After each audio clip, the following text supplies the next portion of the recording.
I mean, Daniel's like such a politician. He changes the goalposts and changes and changes and changes. Didn't expect it from Daniel, though. You want me to tell you I think you're better than Phil Ivey at something? What? What do I think you're better than Phil Ivey? Like, name it. I don't know. What am I supposed to give you here? I'm not better. Bingo. Promoting yourself. I'm not better at Texas Hold'em than Phil Ivey? No, you're not better at Texas Hold'em than Phil Ivey. You want to bet on what he would say? Because I already know what Phil would say. He's like, oh, no, Phil Hellmuth's the best, because he doesn't care like you do, right? He doesn't care. He's not going to say something like to, boost his ego or whatever. He doesn't give a people think. So his opinion doesn't matter. Well, his opinion on who's better, he's going to say you because he wants action. Ivey knows him better at Hold'em than he is, and he knows he's better at almost every other game. We discussed this. We know this. You're not better at Phil Ivey at like literally anything except promoting yourself. That's it. That's all you got. Phil Ivey would mash you in every other format, and I'll bet my money on it. And there's Phil Ivey. There's other examples, not even Phil Ivey. Ouch. To the runner-up. Chip count now just about 4-1 in the favor of Phil Ivey.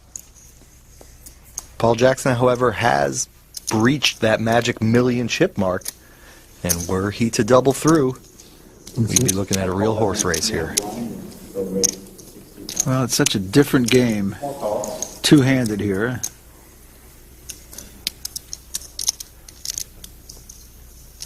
On the flop, pair of jacks and a 7. Ivey's still the leader with that Queen-8 suited. 3 hearts out there for him. 80,000 is the bet. And that's a pretty standard poker play, Barry.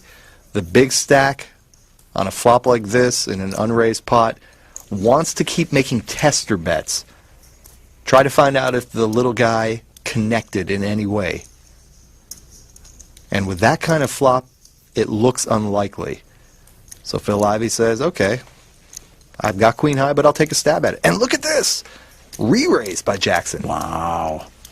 To 170,000. Now, I like the play because Paul Jackson is willing to get into a poker match here. He's not going to just sit around and wait to flop the nuts.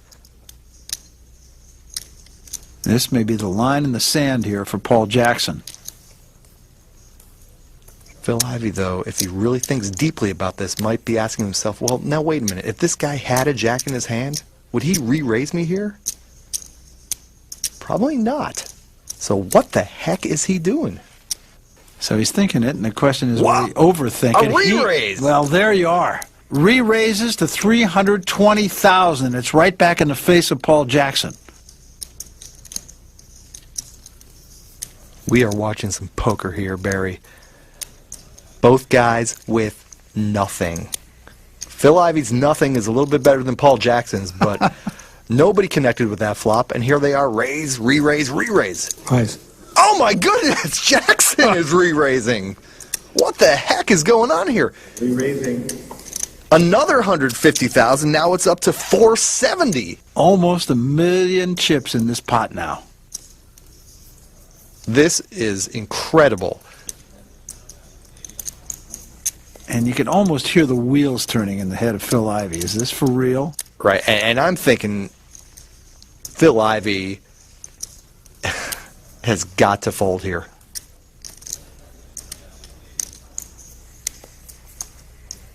Yeah. I mean, is his opponent going to raise him twice with nothing? After Phil Ivey has shown strength?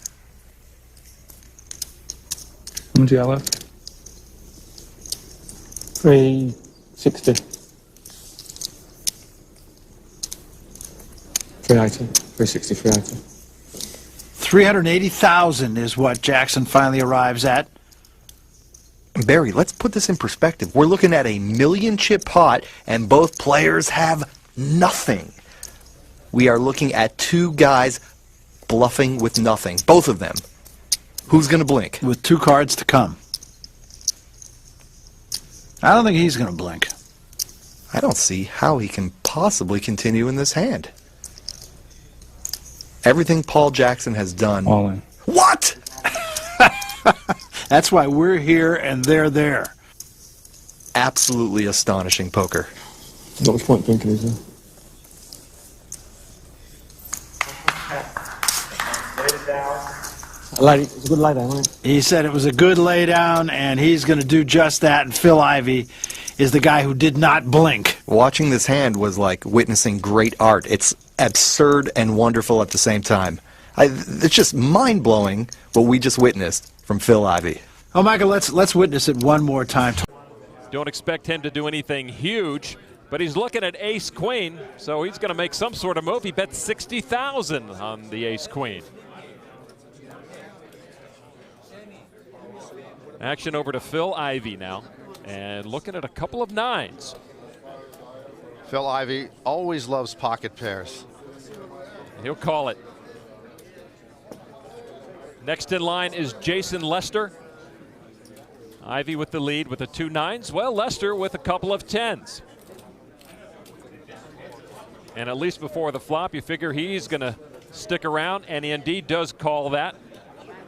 We have 3 players in the spot. Nobody else wants any action, and so we're going to get the flop now. Moneymaker, Ivey, and Lester in the hand. The flop comes 2 queens. A monster flop for Chris Moneymaker, who makes 3 queens and becomes a prohibitive favorite. Jason Lester checks, so the action to Moneymaker, you have to figure he's going to push things right now. And he does with 70,000. I thought he might have pushed it more. Generally, you make a bigger bet there and you push out the competition. We always like to say better to win a small pot than lose a large pot. He's almost inviting calls right there with the 70,000. A big favorite in the hand. Well, Phil Ivey is indeed going to take that bait, and he'll call it. Yeah, Phil Ivey will call, and I guess for the 70,000 he'll call. He is well behind in the hand, doesn't know it. Jason Lester actually has a better hand than Phil Ivey right now.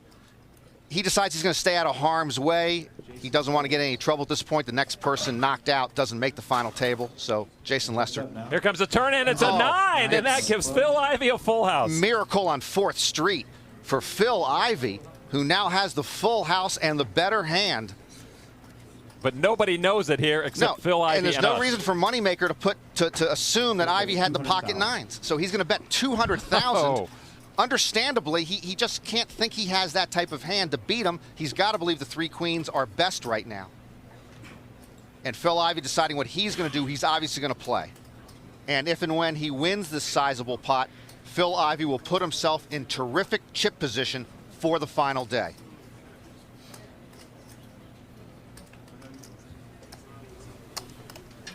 I'm all in. He is all in. And quickly called. The pot size is $1 million now. 9's full for Phil Yeah, Ivey. Moneymaker is disgusted. He never could have assumed the 2 9s in the hole for Phil Ivey. And now he is going to need an ace, a queen, or a 6 on the river to win the hand, which would knock out Phil Ivey. Moneymaker's looking for an ace on the river. Or another queen. Here we go. We're going to see one more card. It's an ace! An ace! An incredible knockout blow for probably the best player left in the tournament, who has gone down. Oh, amazing. Phil Ivey loses with a full house to a better full house of Chris Moneymaker, Who has now knocked out heavyweights Johnny Chan, Umberto Brenes, and Phil Ivey. My goodness. That run out changed Moneymaker's fortune forever. If he doesn't make a bigger full house, perhaps he goes down as another main event. And he makes the calls. Yeah, well, and an interesting flop too, a 10-3 deuce. So Polk with a straight draw and Ivey with top pair. Ivey checks quickly. Now, Doug can bet here, or he can elect to take a free card for his gut shot straight. Checks behind Ivey. The turn, a 2 of hearts. Action on Phil. Betting 75. 75,000, just a little over half of the pot.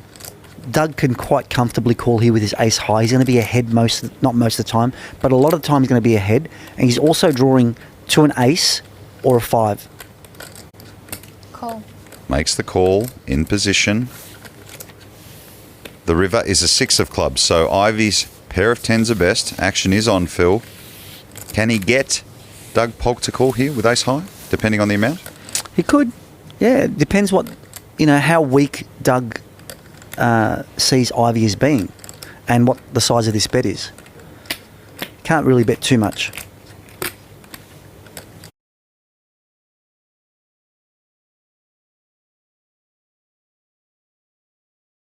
And he's bet the pot. Betting 200. That's almost the pot. So Ivey's taken the line that I want to represent a bluff, basically, to get called by ace high. This is the sort of thinking that these guys are doing. Like, he's put Doug Polk on ace high. Ivey said, I've got top pair, I want to get a call. I'm going to bet the maximum to make it look like I'm actually trying to steal the pot. And Doug Polk hasn't moved, so Phil Ivey's instincts once again, no surprise. Clearly making Doug Polk think about a call. You're right, Joe. 80,000. Raised to 580. Wow, this is a surprise. He's made a raise here. So he's turned his hand into a bluff, basically. And Phil Ivey hasn't moved, but look at those eyes. Now, it's actually very simple for Ivey. There's no use raising. He's only going to get called by a better hand. Okay? He believes he's in front. If he does believe he's in front, he can just call and see what happens, right? Well, Ivey was caught by surprise there. I didn't mean to bet 200. I meant to bet 175. Ivey speaking out loud a little bit. You don't get that very often from Phil. He just gave up a lot of information there.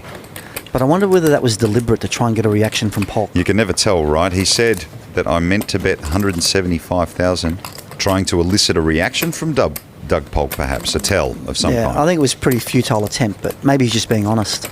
Does he got to put the chips in the pot or no when you raise? What's the rule? Bets at 580. You can just say it. You can just say it without putting the chips in. Phil Ivey's just asking and clarifying a few tournament rules. As we mentioned earlier, Joe, when they travel, those rules change, so you've got to clarify occasionally. Yeah, but now that was definitely his searching for information there. Okay. He knows that this is now playing poker, right? This is playing with people's minds right So now. you were right the first time. Don't trust them. Yeah, exactly. Don't trust poker players. Yeah, he knows. Not at the table anyway.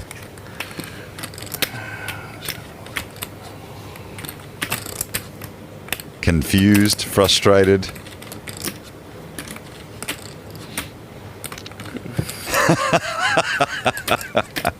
The tug of war is back, and even Phil Ivey gets it. It's great. Can he do it? Can he convince himself to call? He wants to, he doesn't want to. Do I, don't I? Every poker player in the world faces this, even Phil Ivey. Okay. There it is. He makes the call, so he will win a big pot. He almost looked a bit surprised there. He was resigned to the fact that he's actually lost the hand, to be honest. So he was surprised that he